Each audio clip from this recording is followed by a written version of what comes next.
Hey Lori, how you doing? I got all your files. I got it in here into Premiere. I am using Pro CC 2018, whatever the latest edition is, just so you're aware.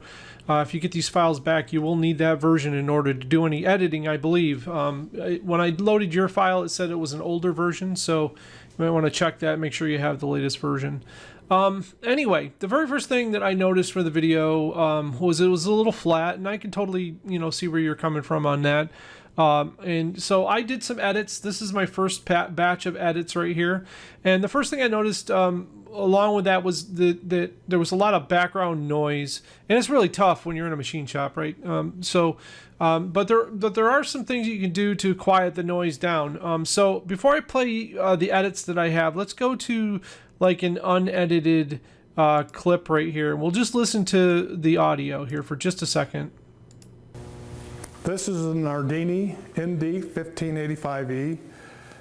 It comes with extra jaws, 3-jaw and 4-jaw chucks. It has lots of tooling that comes with it. It has holder. Okay, so if you notice there's like a buzzing or something going on there, it's probably his overhead lights doing this. So the very first thing I do is I'm going to select the audio track, and while I'm in the audio workspace, I can come over here and select and call it dialogue. And that's very important because I have an underlying music track for you as well. And you can use that or replace it with your own or get rid of it. It's totally up to you. But once you select the audio workspace and dialogue, you want to call up the preset podcast voice at the bottom. This is kind of like my go-to. It works very well in pretty much every situation. And then I'm going to click on the reduce noise. Now listen to the difference in this audio track after it's had a chance to process it. This is an Nardini ND 1585E. It comes with extra jaws, 3-jaw and 4-jaw chucks. So you can instantly hear that there's less noise, buzzing, and less echo as well. This does a really nice job of just cleaning up your audio track. So I did that to all the other tracks as well. So here's, I changed the intro a little bit, and I'm going to go ahead and play this for you. I'm going to open up this window a little bit larger and play this for you so that you can kind of see what's going on here and what I did with the edit. So here's my edit so far.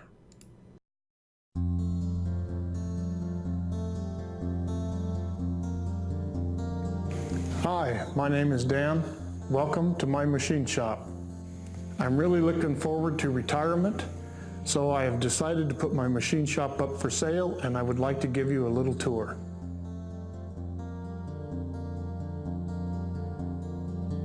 This machine shop is actually a job shop. The variety of work that we do here varies from mining to logging to industrial to agriculture, which is huge in this valley. And I think that's what makes this business so unique and special, is the variety of work that we do here. This is a Super Max. It comes with air chuck, DRO, power servos, and quite a variety of tooling. We have a large selection of tooling that goes with the mills, everything from... All right, so you kind of get the idea what's going on here. I kind of wished, really, when he started talking about agriculture and all that kind of stuff, that I had some pictures of his area, maybe some, old school pictures or whatever that I could kind of like have played, play those pictures over the top there to kind of show the area off a little bit. Because, he's selling a dream here. He's selling a machine shop, but he's also selling the area. A lot of people want to know if the area is good, before they move into it. So representing that with photos or some video of the area or the downtown area of where this is near would be perfect to just interject in there as the B-roll, like what I was talking about. Now you might also notice that there's a lot of things moving around that may not have been moving before, and I'm just getting creative with your clips, and I'm going to show you how I do that. So let's just quickly look here at the shop intro, which I took from a still photo to a moving photo. And the way that you do this is with a thing called keyframing.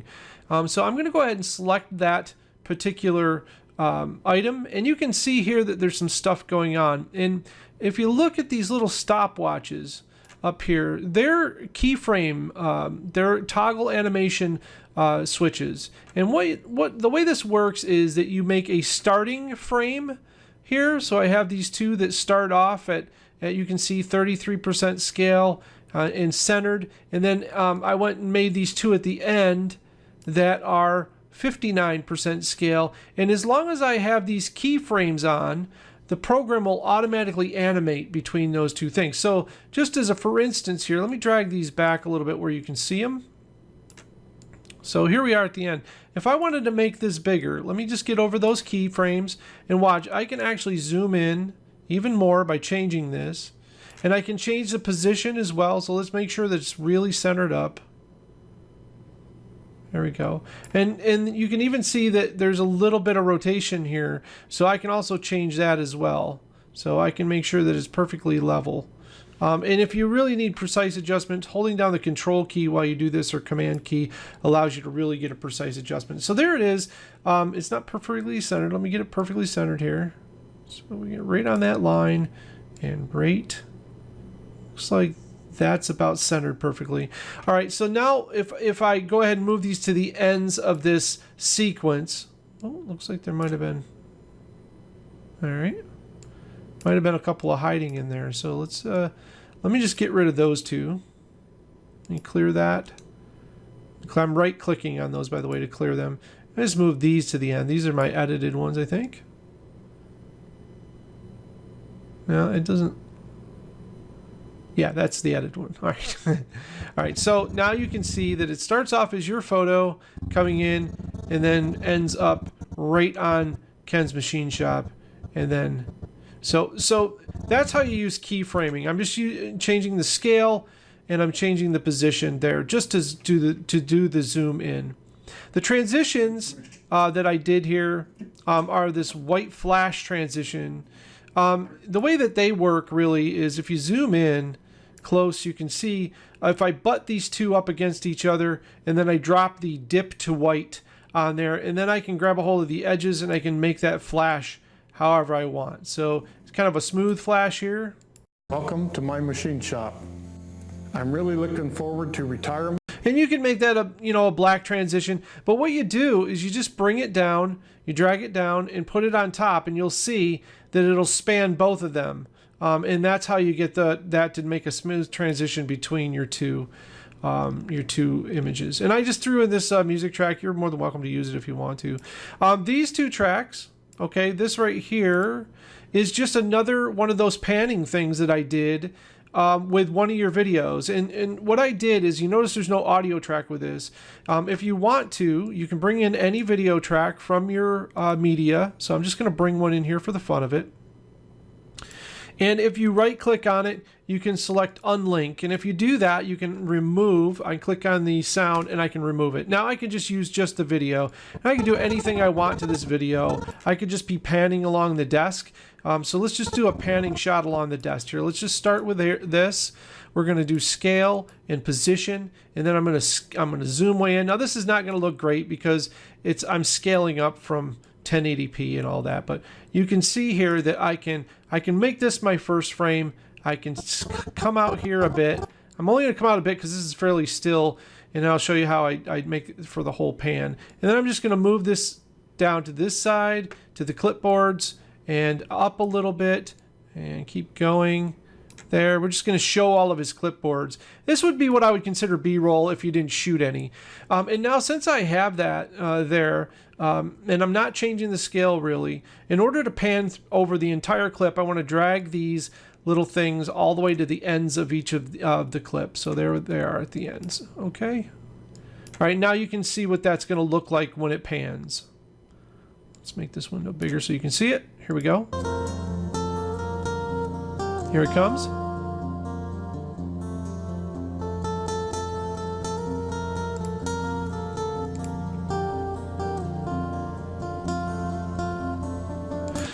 So that's kind of what I mean by B-roll shots. Let me put it back on full resolution.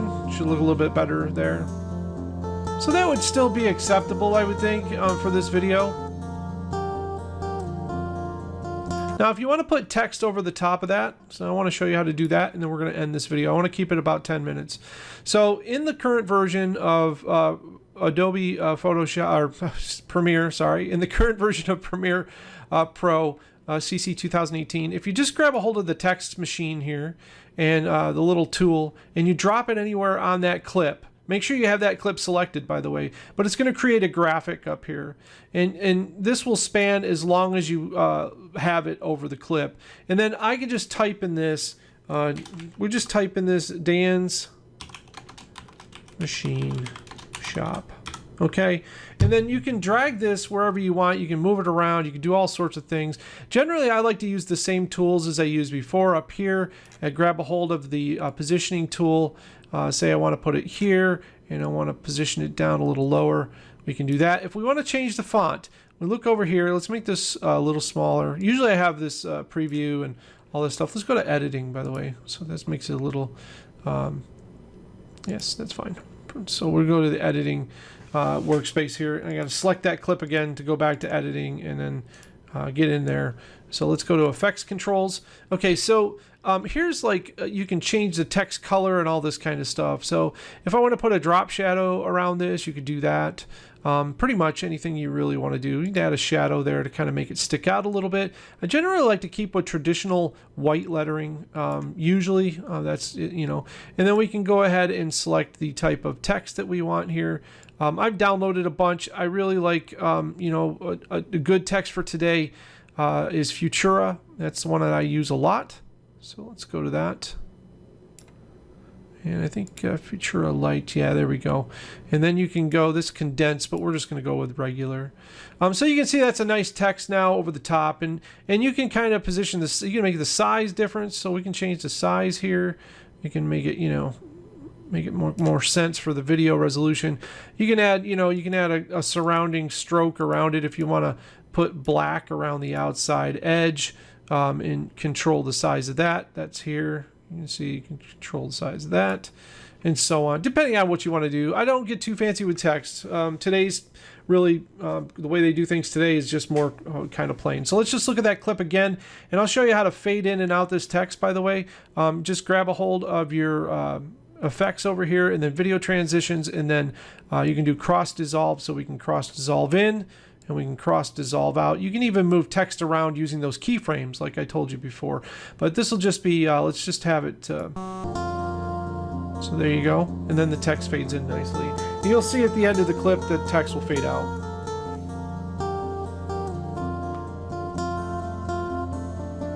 And that's how you do it. So if you have any more questions, please ask. I'm more than happy to edit this entire video for you. I'm having fun with it. It's a good time. But you just let me know. That B-roll would help you so much. Listen to the story that he's telling. Try to think of creative B-roll that you could use. Maybe you can go back to his shop and just say, hey man, I'd like to just shoot some panning shots and real smooth panning and slow zooming in. And if you can shoot in 4K, or you know, whatever resolution you can shoot in is fine. And if you don't feel comfortable with zooming, a lot of times if you're making a 1080p video, you'll shoot in 4K and then we can downsample and zoom in without any resolution loss. So either way works. Just let me know if you'd like to get some B-roll, and if you want me to finish cutting this, or if you want to tackle it yourself, which I think would be great. And I hope this helped. I can send you back your project file. I only added a music file, so I think it'd just be your project file, the new one, and a new music file, and then you could go ahead and start editing this right where I left off. So let me know if that's what you want. I'll wait for your message. All right, Lori, thanks so much, and I hope you enjoyed this video. See you next time.